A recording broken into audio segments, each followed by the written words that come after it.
সমষ্টিৰ ৫বাৰৰ বিধায়ক একেৰাহে হৈ আহিছিলোঁ।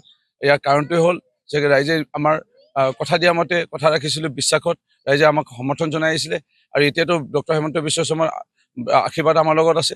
আপোনালোকে সঁহাৰি জনাওক আৰু ৰাইজে আমাক সঁহাৰি জনাইছে, সভাসমূহত উপস্থিত আছে। মই খুবেই আনন্দিত আৰু মোৰ বিশ্বাস আমাৰ সকলো প্ৰাৰ্থী খুব বিপুল ভোটত তেওঁলোক জয়লাভ কৰিব। ইয়াত অসম গণ পৰিষদ দলৰ এটা দখল আছিল বহুদিনৰ পৰা, আৰু এটা সময়ত ইয়াত কংগ্ৰেছৰো দখল আছিল। কংগ্ৰেছৰ বিধায়ক আছিলে মেম্বাৰ গগৈ ডাঙৰীয়া, অসম গণ পৰিষদৰ বিধায়িকা আছিলে ৰেণুপমা ৰাজখোৱা ডাঙৰীয়ানী। এতিয়া প্ৰায় আধা আধি কংগ্ৰেছৰ আৰু আধা আধি অসম গণ পৰিষদ দলৰ আমাক সমৰ্থন কৰাৰ দৰে হৈছে। বা মোৰ বহুত পুৰণা চিনাকি, তেওঁলোকো ইতিমধ্যে আমাৰ দলত সময়ত বিভিন্ন সভা সমিতিত যোগদান কৰি আহিছে। অলপ আগতে অসম গণ পৰিষদৰ কেইজনে আমাৰ লগত যোগদান কৰিছে, যোৱাকালিও কংগ্ৰেছৰ ভালেকেইজনে আমাৰ লগত যোগদান কৰিছে। এই পৰিৱেশত আমি কোনো অন্য চিন্তা মনলৈ নাই। আৰু থাকিল কথা সাংসদজনৰ কথা, ইতিমধ্যে ৰাইজে অৱগত হৈছে যে তেওঁ নামাজ পঢ়িবৰ কাৰণে গুৱাহাটীত গৌৰৱ গগৈৰ সময় আছে।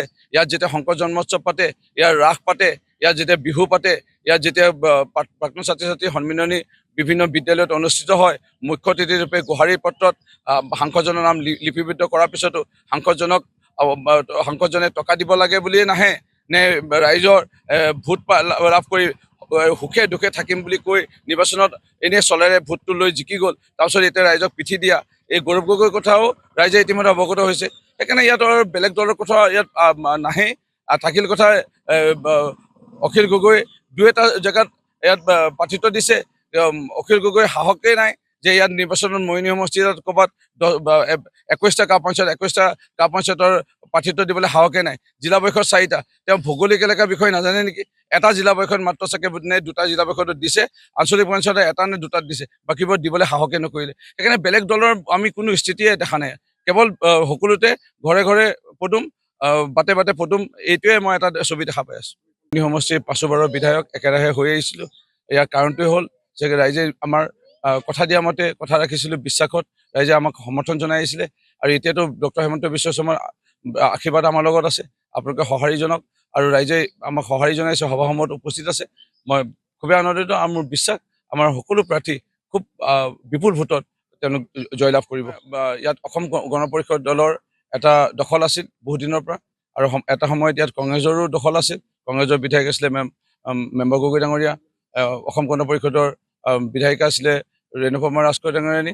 এতিয়া প্ৰায় আধা আধি কংগ্ৰেছৰ আৰু আধা আধি অসম গণ পৰিষদ দলৰ আমাক সমৰ্থন কৰাৰ দৰে হৈছে। বা মোৰ বহুত পুৰণা চিনাকি, তেওঁলোকো ইতিমধ্যে আমাৰ দলত সময়ত বিভিন্ন সভা সমিতিত যোগদান কৰি আহিছে। অলপ আগতে অসম গণ পৰিষদৰ কেইজনে আমাৰ লগত যোগদান কৰিছে, যোৱাকালিও কংগ্ৰেছৰ ভালেকেইজনে আমাৰ লগত যোগদান কৰিছে। এই পৰিৱেশত আমি কোনো অন্য চিন্তা মনলৈ নাই। আৰু থাকিল কথা সাংসদজনৰ কথা, ইতিমধ্যে ৰাইজে অৱগত হৈছে যে তেওঁ নামাজ পঢ়িবৰ কাৰণে গুৱাহাটীত গৌৰৱ গগৈৰ সময় আছে। ইয়াত যেতিয়া শংকৰ জন্মোৎসৱ পাতে, ইয়াৰ ৰাস পাতে, ইয়াত যেতিয়া বিহু পাতে, ইয়াত যেতিয়া প্ৰাক্তন ছাত্ৰ ছাত্ৰী সন্মিলনী বিভিন্ন বিদ্যালয়ত অনুষ্ঠিত হয়, মুখ্য অতিথিৰূপে গোহাৰিৰ পত্ৰত সাংসদজনৰ নাম লিপিবদ্ধ কৰাৰ পিছতো সাংসদজনে টকা দিব লাগে বুলিয়ে নাহে, নে ৰাইজৰ ভোট লাভ কৰি সুখে দুখে থাকিম বুলি কৈ নিৰ্বাচনত এনেই চলেৰে ভোটটো লৈ জিকি গ'ল। তাৰপিছত এতিয়া ৰাইজক পিঠি দিয়া এই গৌৰৱ গগৈৰ কথাও ৰাইজে ইতিমধ্যে অৱগত হৈছে। সেইকাৰণে ইয়াত আৰু বেলেগ দলৰ কথা ইয়াত নাহেই। থাকিল কথা অখিল গগৈ দুই এটা জেগাত ইয়াত প্ৰাৰ্থিত্ব দিছে। অখিল গগৈৰ সাহসেই নাই যে ইয়াত নিৰ্বাচনত মৰিয়নি সমষ্টিত ক'ৰবাত 21টা গাঁও পঞ্চায়তৰ প্ৰাৰ্থিত্ব দিবলৈ সাহসেই নাই। জিলা পৰিষদ 4টা, তেওঁ ভৌগোলিক এলেকাৰ বিষয়ে নাজানে নেকি? এটা জিলা পৰিষদ মাত্ৰ চাগে নে দুটা জিলা পৰিষদত দিছে, আঞ্চলিক পঞ্চায়ত এটা নে দুটাত দিছে, বাকীবোৰ দিবলৈ সাহসে নকৰিলে। সেইকাৰণে বেলেগ দলৰ আমি কোনো স্থিতিয়ে দেখা নাই।